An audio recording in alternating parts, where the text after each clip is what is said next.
Good morning. Welcome everyone to another installment of our Vivli webinar series. We are very excited today to address the hot topic of synthetic data. What is it? How can it be used to preserve privacy when sharing clinical data?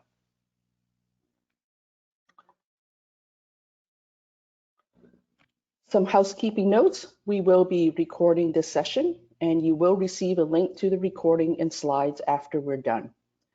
Now, because synthetic data is a new topic for many of us, I'm sure we are reserving time during this hour for your questions. I think we're getting at many people, possibly a record for our webinar, so this is a lot of attendance here.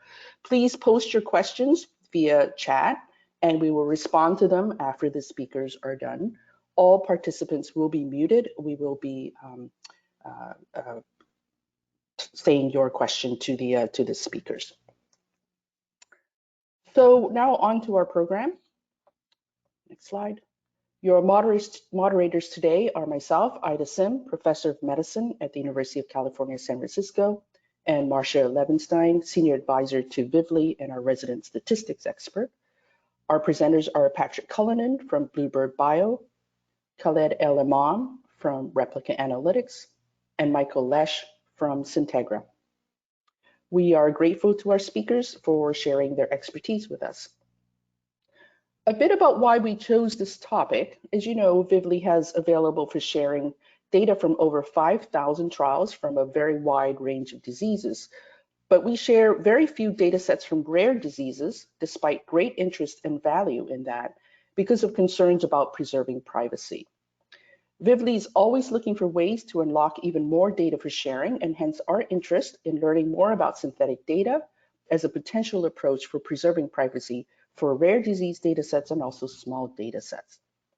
So with that, I'm going to hand over to Marcia to give an overview of the rest of the hour. Marcia? Thank you, Ida. So as Ida said, we recognize that the desire to share data is very strong, but there are some particular challenges in doing so while preserving privacy for small populations. So today, our presenters will highlight issues faced by data contributors who wish to share their data from rare disease, but understanding that they want to preserve privacy. We're going to put synthetic data in context with other privacy preservation approaches so you can understand the pros and cons. Also, we will discuss case studies of successful use of synthetic data and how it can apply to clinical research. We'll hold all of the questions to the end to facilitate going through all of these slides. And I'd ask you, as you listen to the speakers, that you think about ways that these strategies could help you. If there are opportunities to consider using synthetic data to preserve privacy and sharing data, we would be happy to talk with you afterwards and ask you to really think about that as you listen to the points and the presenters. Thank you, and I'll turn it back to you, Ida. Great, thank you, Marcia. Our first speaker is Patrick Cullinan from Bluebird Bio. Each speaker will have 10 minutes, and I will be keeping time to ensure that we have time for questions and discussion. Remember to please type your questions into the chat window. So Patrick, over to you. Great, thanks, Ida. I'm going to be providing a bit of a background on data sharing more generally, and a discussion of data sharing in the context of rare disease and why we're all here. What is the gap, and why are rare disease data sets not being shared? Next slide. So sharing of rare disease, as Marcia and Ida said, can really hold great value, right? We can aggregate data that by definition are rare. We can maybe even get to some sort of statistical power, or at least see greater patterns. But at this point, rare disease data sets are not being shared primarily due to consent issues for legacy data. And I don't think we've put in place new methods for sharing data that are rare, such as these synthetic data, new consents, new mechanisms, new systems. So at the moment, they're sort of forgotten data. And the tragedy of the gap is that rare disease patients, rare disease advocacy groups are among the more sort of sharing-oriented groups out there. They're doing anything they can to progress research in their diseases. So there is this gap, And there's been about 6 years of really hardcore data sharing happening, and rare disease data has not been unlocked in that time. So there's something that needs to happen to create traction and move the needle. And hopefully today is a step in that direction. So it's great that we're all here. If we go to the next slide, I wanted to start off with what is rare disease, and even that is not well understood. So in every country, in every region, they have a different definition of what a rare disease is. So in the EU, it's 1 in 2,000 people. In the US, it's affecting fewer than 200,000 people. I put in an article here that sort of did an assessment of all the different things around the globe. And they sort of acknowledge that it's very variable. And they came up with a number of 40 to 50 cases per 100,000. So what is a rare disease is even controversial. And then when your sponsor is trying to share a rare disease data set, you have to even think in certain countries is it rare, but in other regions it's not, because it's got an ethnic or demographic characteristic that makes it rare in one country and not in another. So it can get really complex as a sponsor when you're looking at a data set thinking, can I share this data set? If we go to the next slide. So before sharing a rare disease data set, a data generator must consider the consent. So did a patient consent to their data being shared? And was it clear and unambiguous? Did it let the patient know that there was a risk of re-identification by allowing their data to be shared, considering that it's a rare disease? If consents are ambiguous or did not provide consent for sharing for larger sort of disease states like hypertension or diabetes, sponsors have been sharing those data sets by anonymizing them to such an extent that you've really disconnected the patient from the data. Unfortunately, in a rare disease data set, you can't get to that level of anonymization using current mechanisms. So you can't unlock those old legacy data sets and sort of bypass the consent. So with that in mind, unless the consent very clearly stated that the patients were aware and happy for the data to be shared, even if there was some risk of re-identification, those data are just locked and we can't share them. As I said earlier, the rare disease thing is difficult for sponsors to understand, because they have to understand the context of the sharing. How will it be shared? With what are the data sets? What's the security of the system? Is the disease rare in every country? What other data are coming in that could help re-identify the patient? So as a sponsor trying to get the data out there, you're sort of stuck because there's so many variables, and there's not a very good way of analyzing this risk and the potential impact on the sponsor, that sponsors just stagnate and they don't share rare disease data to a large extent. So they have to think about the consent, the context of the sharing, and then what technology is available to anonymize, to de-identify, to suppress certain elements of the data set, to generalize others, sort of demographic categories that can be merged together. And then for documents, there's redactions that can be done. Can that be done to such an extent that you've de-identified sufficiently to share the rare disease data set? So there's a lot of things the sponsors must consider before they are able to make the data available. This is generally done qualitatively in a small team thinking about it. There's not a lot of sort of quantitative risk assessment that's done in some cases. And generally, sponsors err on the side of caution and privacy, because the reputational risk and the risk to the patient is too high, they consider. So they're better off to just not share that data set. So that's the current sort of arithmetic the sponsors are doing. If we go to the next slide, you can see that how sponsors are doing that is generally they're not sharing. We've not consistently unlocked rare disease data. The consent is the main issue. We've not put in place new technology, new sharing mechanisms, new consents, and the risk to privacy and the reputation is just considered too high. So we need to develop these new ways to make these rare disease data more routinely available. Rethinking the informed consent to make it very clear to patients that their data will be shared, that privacy attempts will be put in place, and that new technology will be used if possible. But working on that as a large community, I think, is something we can all do, including IRBs, patient groups. The development of an opt-in, opt-out system for rare disease data is something that I think we should consider. I don't know if it's been considered to this point, but for biospecimen sharing, we allow patients to opt in, opt out. We don't do that for large data sets, such as hypertension, diabetes, et cetera, because we want to maintain the power of the original clinical study. But for rare disease studies, they're rarely powered, excuse the pun. So allowing patients to opt in, opt out, and creating a database or a silo of rare disease data might be something we can consider.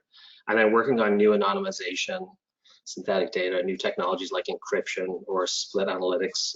These are things that people are working on that I think as a community we need to have a call to action from our advocacy groups, from patients, from sponsors, data generators, and organizations like Vivli to try and see, can we get together and unlock these data.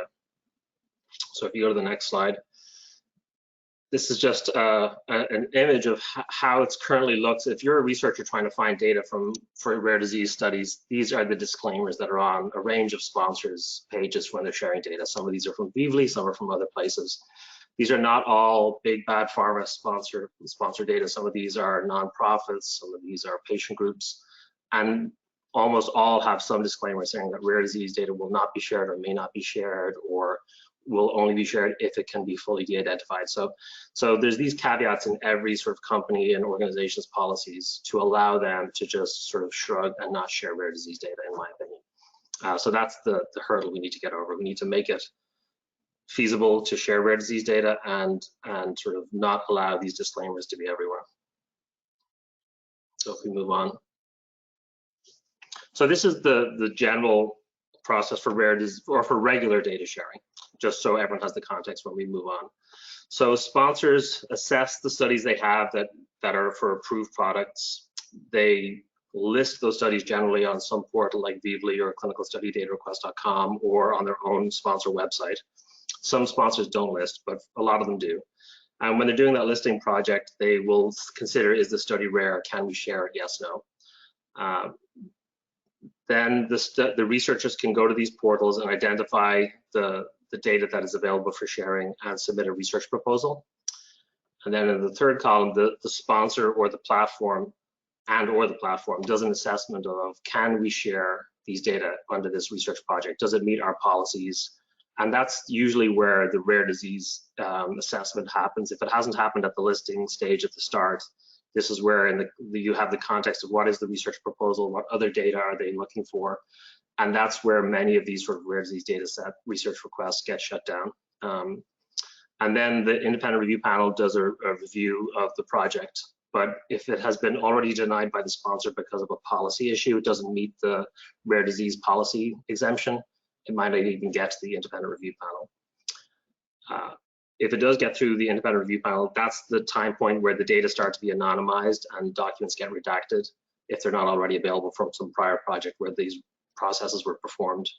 A data sharing agreement is then signed in the fourth column, and the researchers are granted access to the data. And then when they're done, they go on to publish.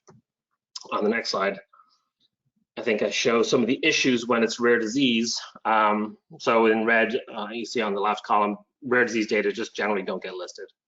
That's the main place where sponsors will look at the number of sponsors. Is it considered rare in the regions where the study was conducted? And sponsors haven't really made substantial changes to their consent forms for this rare disease issue. We have added data sharing language to consents, like every sponsor has, but not really to get around this rare disease element. It's just general, your data will be shared and you will not be re-identified. But that doesn't really work in a rare disease context. And if sponsors do try to put in a clause in their informed consents to allow sharing, ethics committees will generally have a problem with that because they've got GDPR on the mind, they've got privacy and concerns for protecting the patients on their mind. So when companies have tried to put new and interesting language into informed consents, there's generally a lot of dialogue with the committees, and there's an urgency to get the studies going, a lot of pressure, so often that language gets modified and then you can't share. So I think there's a sort of a community of people need to work on the consent side of things. So from a researcher perspective, you can't find the studies, they're not listed. You can make an inquiry and ask the sponsor for a rare disease study if you know about it through publications, but if a sponsor rejects it, you're sort of stuck. And those inquiry metrics, some sponsors are really good and some platforms are about communicating those to the world and being transparent about it, but some aren't. So there's an easy way there for sponsors to say, look, sorry, we can't do it. For rare disease projects then, if they do get through the research proposal part of the process, then the anonymizations and protections that have to happen to the data to allow the sharing are usually a lot more brutal. And is the data usable? can still meet the needs of the researchers. So the entire data set's probably not shared, and the extent of modification of the data is much higher. So the utility of the data may be harmed. And then data sharing agreements will probably have more strict language, and there'll be probably a limitation on the other data sets that the researchers can merge in to allow the data to be shared. So it's a much more stricter, condensed project sort of scope that's permissible, even if it's allowed. So this is sort of where we are at the moment with rare disease data sets. If you move on to the next slide. I think I already covered that, sorry. We'll move on. So how can we seek traction? So how can we change the status quo? This webinar is great, refocusing attention on the need to do something new to unlock legacy rare disease data sets or empower sponsors to make future rare disease data sets more available. I think the consent, as I said before, and looking at GDPR and ethics committees and how can we get the patient more informed about data sharing, more on board with data sharing occurring in a fully open and informed way, I think would be wonderful. So greater clarity around that whole process is needed. And then looking at other possible ways to unlock data. I think the opt-in, opt-out process is something we can work on. Can trusted third parties conduct the analysis on behalf of the researchers? So you're having some intermediary do the analysis, or limiting the size of teams, or limiting the access to only KOLs in the field for rare disease data sets, something like that might be possible.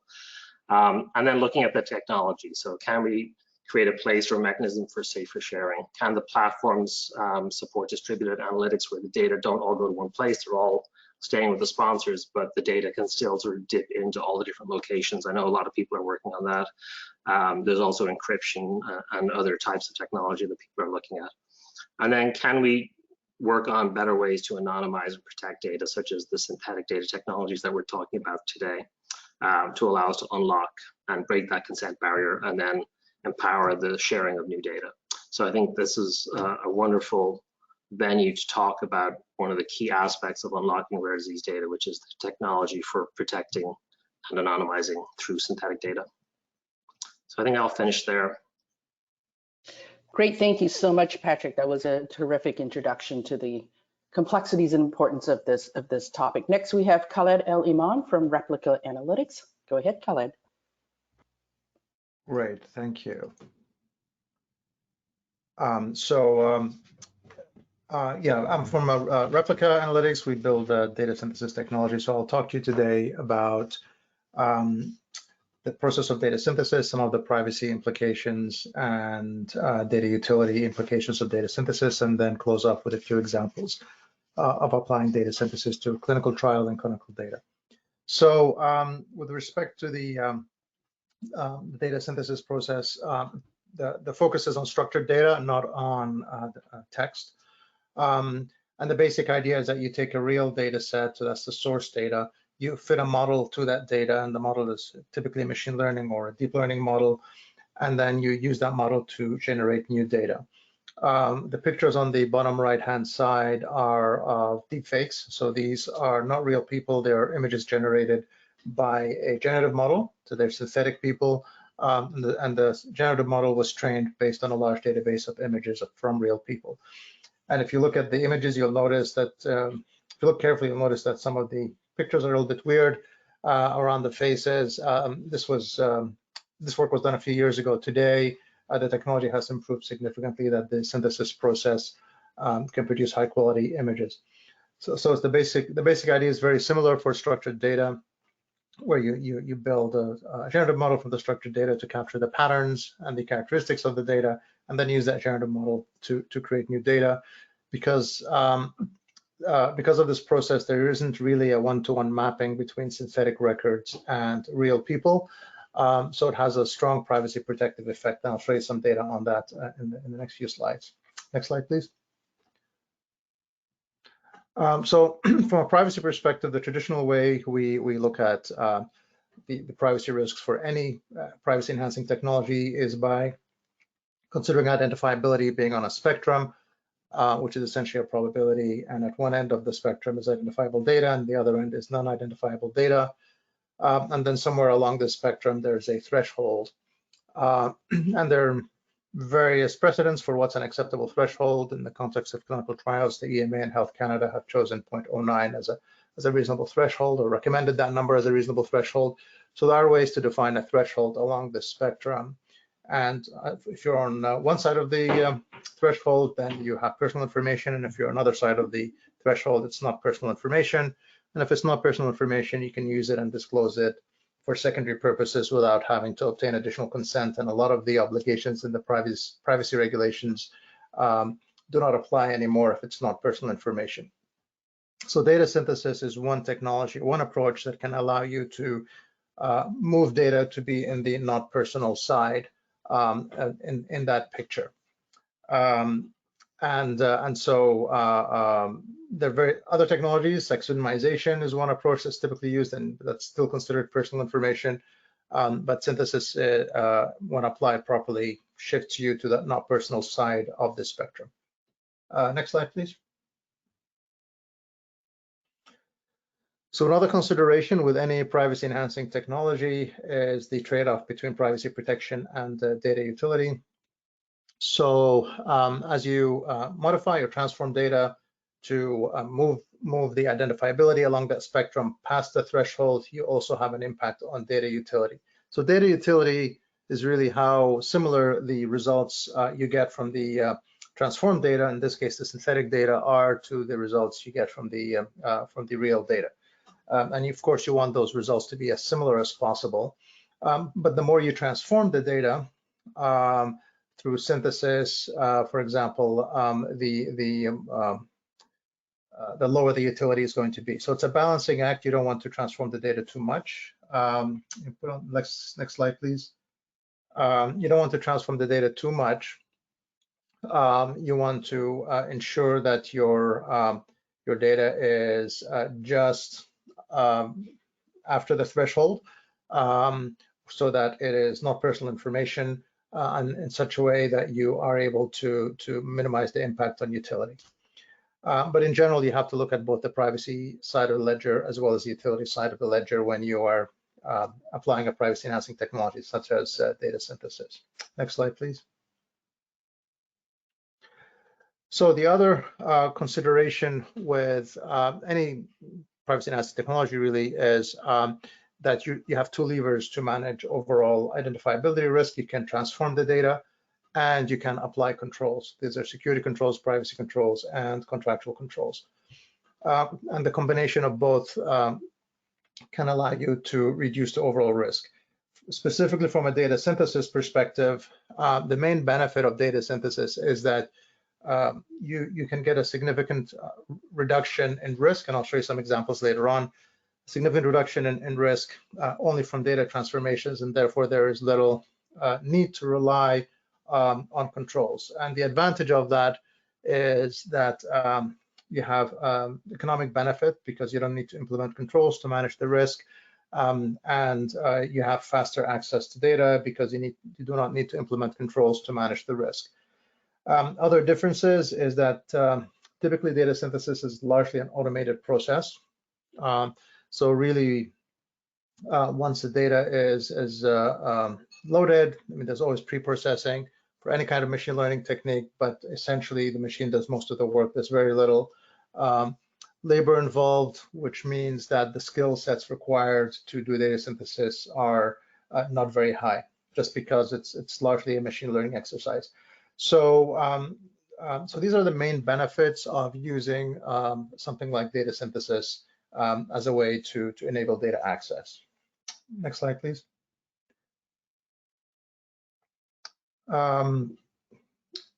So from a data utility perspective, that's an important consideration.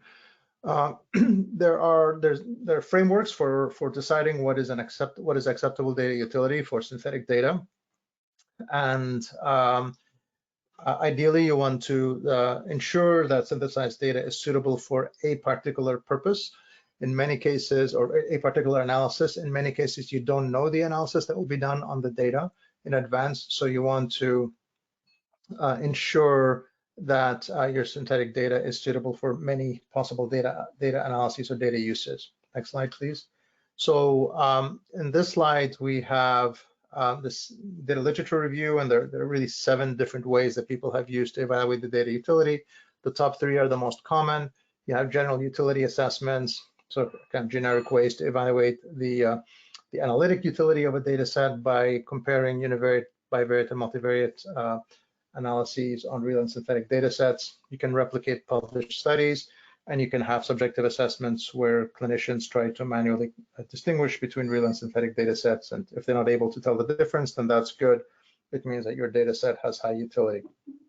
And there are various other ways that have been used to evaluate the utility of data. But all that to say is there's some pretty standard ways emerging now for assessing the utility of synthetic data, and the evidence is starting to build on the utility of synthetic data using these types of frameworks.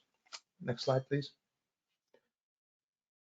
From a privacy perspective, so here's an example. We've built a privacy assurance model or a risk assessment model for synthetic data, and that should be published quite soon now. So here are some results that we ran. So you have the Washington State Inpatient Database. So this is a hospital discharge database, and then you have the Canadian COVID-19 cases database as 2 examples. And we did a privacy risk assessment on the synthetic data and the real data. The bolded numbers are the main numbers you care about because they capture the worst case scenario in terms of identifiability risk. So you can see here that the Washington SID had a risk of 0.0197, the synthetic variant, compared to the 0.098 risk for the original data. And the COVID-19 database had a very low risk, 0.0086 compared to 0.034. So there's about a 5-fold or so, actually even 5 and 10-fold decrease in identifiability risk for when you do the synthesis compared to original data sets. And if you use the 0.09 threshold as your as the number was for acceptable risk, in this example for the 2 data sets, the risks are below the threshold, and this is without implementing any controls. So if you apply controls, you can reduce the risks even further, but without the controls, the risks are already quite low. We've seen results like this for other data sets, but I think these are good examples to illustrate the point. Next slide, please. And I'll show you now some examples. I mean, we've done data synthesis on clinical trial data, health system data, COVID-19 databases, as you saw, registries, surveys, etc. So this is an example of a synthetic clinical trial data set. So this is was a colon cancer study. It's actually a Project DataSphere study. And one of the objectives was to look at overall survival and the impact of balance obstruction on overall survival. So here we had 1,500 patients in this data set, and this is a Cox regression model. If you go to the next slide, please. So what you can see here are the model parameters and their 95% confidence intervals. And on the right-hand side is the confidence interval overlap. And then highlighted is the impact of obstruction on survival. As you can see, there's a 61% confidence interval overlap, which is quite high, and that the parameter estimate directionally it's the same as between the synthetic and the real data, and the confidence intervals are very similar to each other. So by and large, the analysis. So this was a published study that was performed on the data set, and we just replicated that study. That clinical trial on the synthetic data. As you can see, you would come to the same conclusions on the synthetic data as you would with the real data set. And the numbers you would get, the exact numbers are not exactly the same. So the parameter estimates and the confidence intervals will not be exactly the same, because if they are, then you essentially replicated the original data, which would be a privacy problem. So there'll be some slight differences. But the objective here is that the conclusions you draw would be the same. And as shown here in this oncology trial example, the results are the conclusions you would draw are the same. Next slide, please. And so here's another example. I'll just spend a few moments on this slide. So what we did, this is the COVID-19 database. So database of 100,000 cases, Canadian cases. And we wanted to know whether if we took a subsample of the data set, synthesized that subsample and then simulated the full data set. So this is really looking at the situation where you have a small data set and you amplify it to create a larger data set based on the same patterns that were in the small data set. So we take the small data set, we create a generative model based on the small data set, and then amplify it to the full 100,000 patients. And then we compare the amplified model results, a model built from the amplified data with a model built with the original data. So in this particular case, we were predicting death, and the 3 covariates were age, gender, and date reported. What we see here is, as you vary the sampling fraction on the x-axis, we compare essentially the decision accuracy, whether a particular covariate is statistically significant in the original data as in the amplified data. And at around 20-25% sampling fraction, we start to see a convergence where you're able to build a good generative model from that data set, and then amplify to the full data set and essentially draw the same conclusions. So if you had a 25% data set, you could use data synthesis to simulate the rest, the 100%, and essentially build a model with similar parameters and conclusions as if you had collected the full data set. So this is an example of being able to augment or amplify small data sets either because you can't collect more data, it's too expensive to collect more data, or you are collecting more data, you just want to do an interim analysis on the data collected thus far, and you want to amplify the data set for that purpose. So this creates some quite interesting scenarios for these generative models around data simulations. This example is a simple one where we're just amplifying the data, but of course, if you think of generative models as simulators, some very interesting things can be done. And we can talk more about this. Go to the next slide, please. We have a whole bunch of materials on our website. I've written a couple of books on the topic. So if you're interested, please, you can find more. There's a full online tutorial online as well for you if you want to learn more about this. Thank you. Great. Thank you so much, Khaled. Let's move on to Michael Lesh from SYNTEGRA. Hi, thanks very much for the kind introduction and the invitation. Next slide.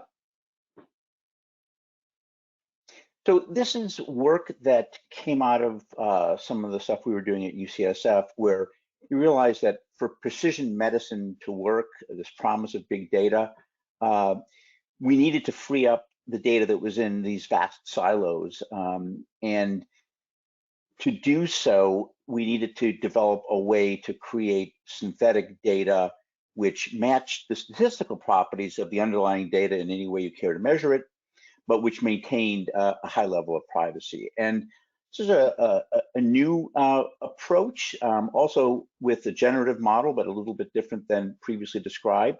And we'll start on the left. You can see that the data that we attempt to generate is at rest, which means that the pattern encoder, our large neural network, is trained on the data without us actually seeing the data. It uses various ways, Docker images and the rest, to take the pattern. The data can consist of any type of data, either EMR, clinical trial data, claims data, notes that have NLP. And then the pattern encoder is a very, very large neural network in which we look at essentially every single covariate in the initial data. As well, it's been pre-trained on a very large corpus of data so that many of the patterns that are in the data are already recognized in the pattern encoder. Then the billion parameters that define the pattern encoder are passed out through the firewall. So now all we have on the right side there are simply these parameters, which represent a very high dimensional probability distribution, probability manifold, and a random number generator is used to basically generate by sampling from that high dimensional probability distribution. And then we have our synthetic real world data. So there's privacy built in from left to right at every stage, which is obviously extremely important when we try to share this data. Next slide.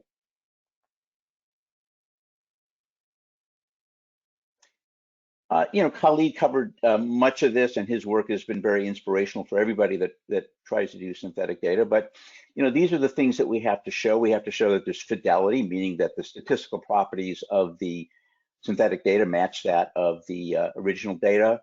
Obviously, privacy has to be maximized. Data diversity is important, we think, because you don't know what type of data, missing values, et cetera, you will see. So the best synthetic engines can handle diverse. And then size limitations, obviously with rare disease, what's the smallest data set we can tolerate, what's the largest data set as well if you have a lot of data. Next slide. Now, one of the things you can do with a synthetic data engine is you can essentially get into the to the model itself in the latent space, and you can take a one-size database and augment it to create a larger database. Now, in the middle is the rare disease magnification, and again, we train with the model is pre-trained on a very, very large data set. So really, when you use a rare disease, which is shown there in gray, the entire model that you're using to develop synthetic data is actually fairly large. And because of that, we can amplify the rare disease portion. And the same thing with bias reduction. If you have, let's say, a gender difference or ethnicity difference, we can normalize that bias distribution using a synthetic engine. Next slide. So as Khalid showed, it's important to validate these models on both statistical validity as well as privacy. So this is a published trial, DIGOXIN versus placebo, 6,800 patients, 37 variables. Next slide. And we looked at how well the synthetic group and the real group matched relative to univariate variables here. And you can see it does very well with both continuous and categorical variables. Next slide. And then similarly with pairwise distribution, what you're seeing on the left is a heat map, probability heat map, looking at all the input variables into the model. And then on the right is the synthetic data heat map. So red means highly correlated, blue means not correlated. And the point here is not to show the correlation so much as to show that the real data matches the synthetic data very well on this display with this pairwise distribution. Next slide. And of course, we decided to replicate the data analysis that was done in the study itself, real data, synthetic data. You're looking at the DIG versus placebo on both sides. And what you can see is that the synthetic data matches the real data in terms of statistical analysis outcome very, very well. Worsening heart failure was the only thing that wound up being different between the DIG and the placebo group. Next slide. And then the ultimate test is, can we match the synthetic data to the real data using a predictive model? So this is prediction for worsening heart failure, basically using all of the input variables, using gradient boosted trees.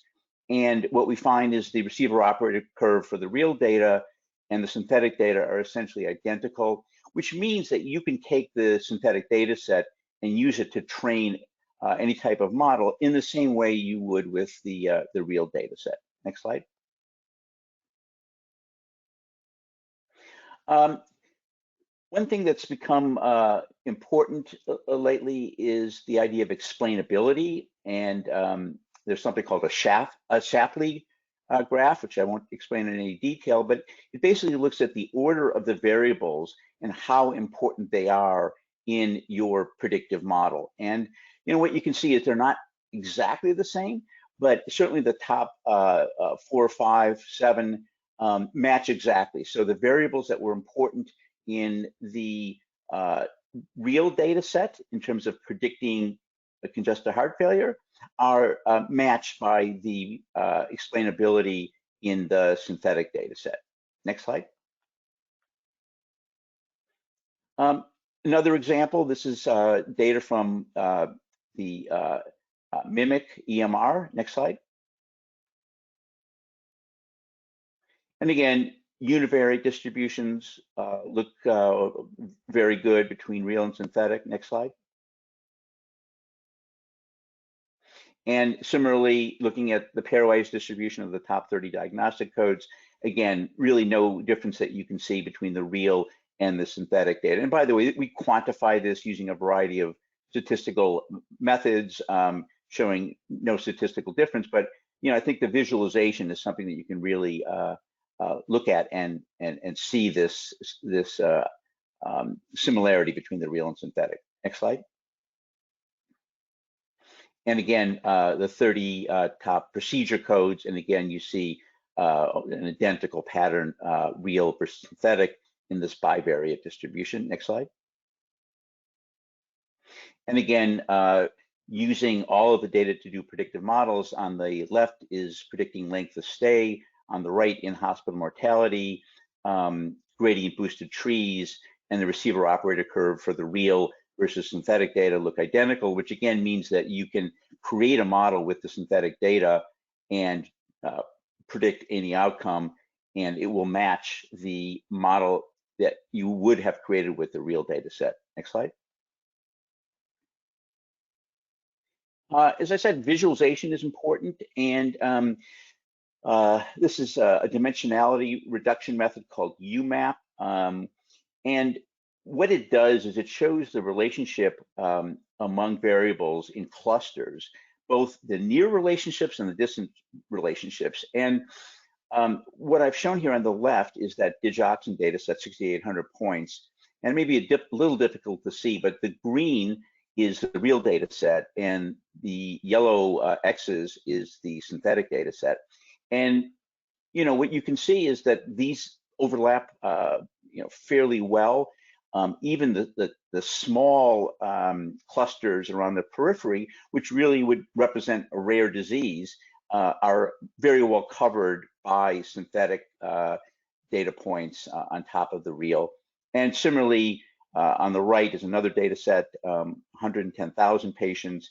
And again, you see this clustering on the UMAP, the dimensionality reduction, and even on the periphery where you have very small numbers, which could represent rare cohorts, a rare disease, you have very good covering of the real data points by the synthetic data points. So this is a nice visual way to try to compare real versus synthetic. Next slide. Privacy, obviously important. We've spent a lot of time on various privacy metrics. This is one which is fairly easy to see, called distance to closest record. And essentially we compare a distance measurement between real and synthetic.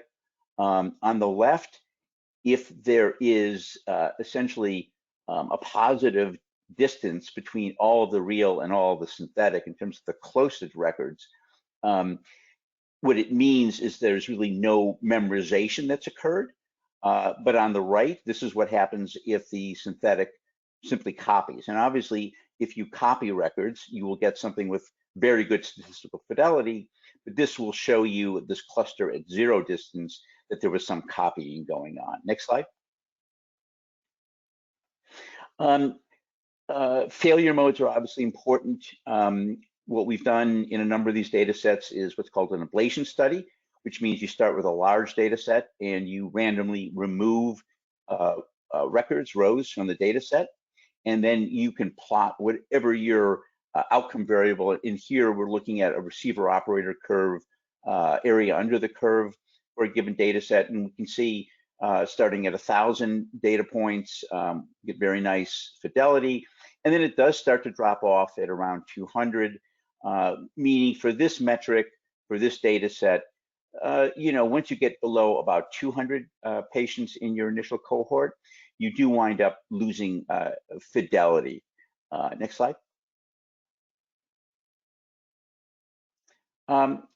We're using these methods for a number of engagements, some work with the Bill and Melinda Gates Foundation on their COVID data set, Tufts, the N3C COVID data set, et cetera. So we're getting an opportunity to really test the validity, because I think trust is going to be very important for synthetic data to be used more widely. And so these validation tests, I think, are really the first thing that has to be done when you're trying to deploy synthetic data in any new environment. Next slide.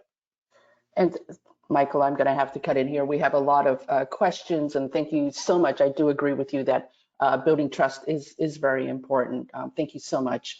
Sure. We do have a whole bunch of questions. Marcia, would you like to run the question session?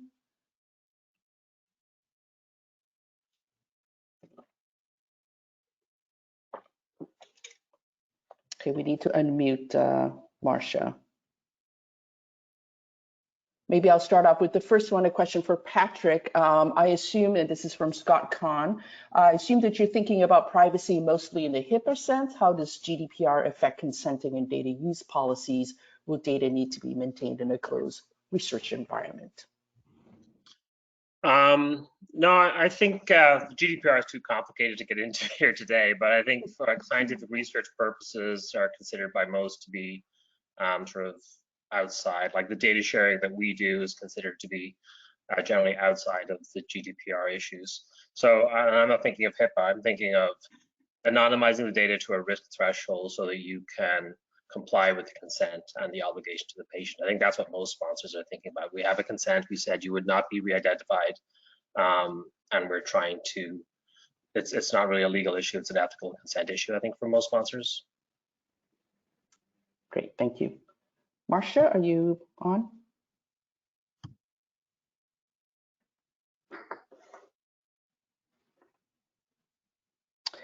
Let me move on to another question. This is a question, let's see here.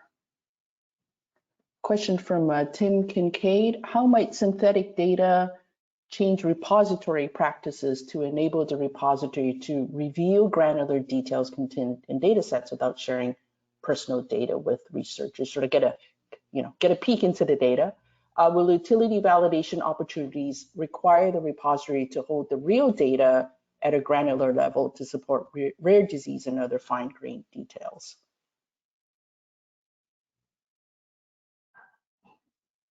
Anybody want to take that one? Yeah, I can jump in. I mean, for repositories, one scenario is that you only retain the generative model,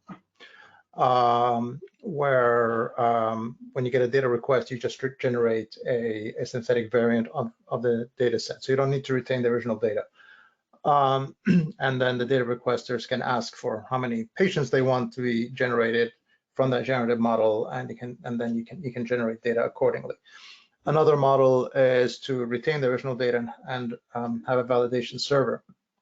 So, and some organizations are doing this, where they would share synthetic data and let the researchers develop their code on the synthetic data, and then send the code back to the repository, and then the repository operators would run the code on the real data at the back end, essentially have a validation server. Because the code has been written on the synthetic data, it should work with no modification or minimal modification on the real data on the validation server. So that way, say 80 or 90% of the work of the analysis will be done on synthetic data, but validated at the end on the real data. So that's another model for repositories to make synthetic data available.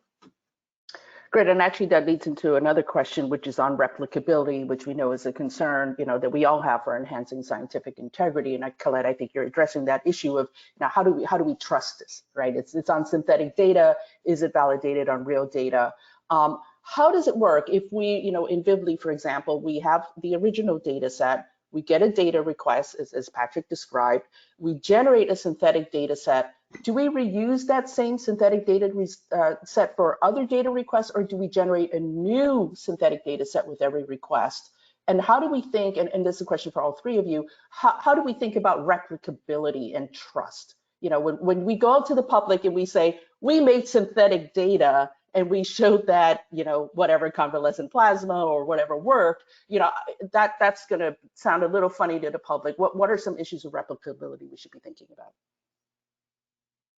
Yeah, I think from a process perspective, I think we do need to think, do we need that last step to be able to replicate back to the real data to build trust in these types of data? And the sort of the spin-off of that is how much syntheticness do we apply to the data? Is that a sliding scale? And for some, based on the research proposal, can you have it be less synthetic and then more in line with the real data set? I think people don't understand the extent of syntheticness that is applied to the data, and is that something that can be adjusted? I personally, that's a question I have. But I agree that we do need to sort of look at the process and come up with how would synthetic data fit in.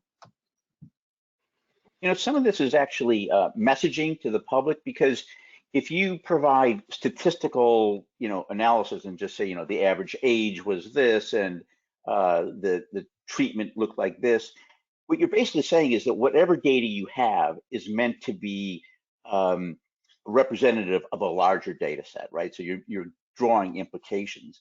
And with synthetic data, it's just a very, very fine-grained statistical derivative of the original data.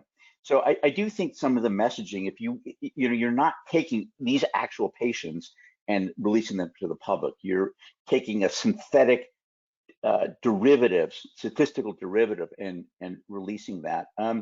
You know, and as to replicability, and you know, you can, for at least our model, you have all these parameters that are used to generate the synthetic data, and you can keep those private and just continue to make new synthetic data sets from the same model. And that's probably the way to go, unless somebody wants to take the exact same synthetic data set and reproduce in another environment. Yeah, I'll just add to that. I mean, the utility metrics that can be automatically produced at the end of a data synthesis exercise to compare real and synthetic data have become quite good, or quite indicative of the reliability of that data set. Some of these metrics take into account multivariate relationships and are quite indicative of you know, the accuracy of prediction models that you may build using the data, for example. And from our experience, some of those metrics are really good, give you a good sense of the reliability of analysis that you would do with the synthetic data afterwards. So I think that part is getting better. Just the utility evaluation is getting better. And as folks get more comfortable with these metrics, they'll be using them to determine whether the data set is good enough for subsequent analysis or not. Great, thank you. We have another question. Can synthetic data be used for other than software testing, hackathon algorithm development? Data utility will be decreased and shared data will not be useful for external researchers that want to find new indications and use. So I think the question, broadly speaking, is what else can synthetic data be used for? You know, software testing, algorithm development, and so forth, and perhaps experiences from any of the three of you. Well, I mean, as I've showed you some examples where we're able to replicate existing studies. So I think the objective is that synthetic data will be used for data science, where the data is shared and you use it as your primary data source for analysis, because you'll get access to that data very quickly, and there will be few restrictions on it, and the data will be reliable enough to draw conclusions similar to what you would get from the real data set. And I think that's the aim, and I think we're getting close to meeting that objective. We can certainly meet it for simpler data sets. You know, for cross-sectional data, it's a no-brainer. The answer is yes. For more complex longitudinal data sets, we're almost there. I think as an industry in general, or as a community, we're almost there to be able to enable reliable data science for complex longitudinal health data sets as well. Somewhat of a follow-on to that, a question for Colette again. In building, the synthetic data sets, how does one prevent the synthesis process from amplifying patterns in the data that are included in the downstream machine learning models? Are such issues exacerbated with small and rare disease data sets? So amplifying characteristics that are rare. You mean rare events, rare characteristics in the data? This is a question from Scott Kahn. I'm not quite sure. Yeah, I think when you have a small n, you don't have a large sort of distribution of all the different types of patients you could get, right? So there could be some pattern in there that's not reflective of the larger community that you would then amplify if you do your amplification. I think that's the concern, right? You have a small n, and amplification can then exacerbate a bias that's in there. Yeah. So when you build generative models, I mean, if there isn't enough data for the modeling technique you're using to learn the pattern, then the pattern won't be learned, basically. So and when you amplify the data or generate data from that generative model, that pattern will not be embedded in the model. So the signal, there has to be some signal there, and the signal has to be of reasonable magnitude. I mean, if you have a single observation or two observations, a very small number of observations with a certain pattern, that may not be picked up by the generative model. So that's one point. The other point is, I mean, these things can be controlled as the parameters of the process of the generative model is how sensitive do you want it to be. But in general, you don't want it to be oversensitive because you don't want to overfit. If you overfit, you'll essentially start replicating the original data. So you have to be careful about that as well. Great. I think that's the goal of also sending the answer back to the original data to verify that nothing was missed, there was no bias, right? So having both sides of the coin will really help. But I think that's the concern for the community is we're often looking for needle in haystacks, these small little patterns that have been missed in these sort of secondary analyses. And that's, I think, the concern, how valid and how much fidelity is there. We have a question. How frequently do you encounter data sets that fail to generate synthetic data that are good on all the metrics? Is that something to be concerned about? How frequently? Well, we've solved all the problems we've encountered so far, so I'd say zero. But I mean, there are always more complex data sets. As you work on one data set, someone will throw another data set at you or ask you to do another set that's even more complex. But I'll tell you what we have done so far is generate synthetic data for health systems, which are essentially longitudinal data, complete EMRs with all the longitudinal sequences of events with thousands of events per patient, millions of events in totality across all patients. So quite complex data sets.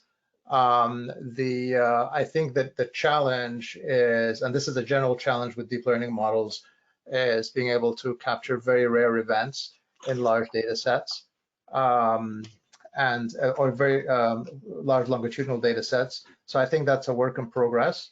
I don't think it's going to take long to address that or solve that problem because it's a general problem in the deep learning community. There's a lot of work in chipping away at that. But I think most other data set characteristics like high cardinality data sets or small data sets, a lot of these complex data set characteristics have been chipped away at by the synthetic data community. So exciting. I think complete failures, I'd say none so far. We've been able to get pretty decent results for the data sets we've seen so far. Great. Well, there were many other questions that we didn't have chance to get to. Clearly a very interested topic for everybody. I'd like to close out this webinar and thank you to our speakers for really a very informative and terrific session. I certainly learned a lot. This is just the start of Vivli exploring synthetic data. Please contact us if you have any data sets that you yourself are interested in converting to synthetic data for sharing. We would be very delighted to work with you. And again, you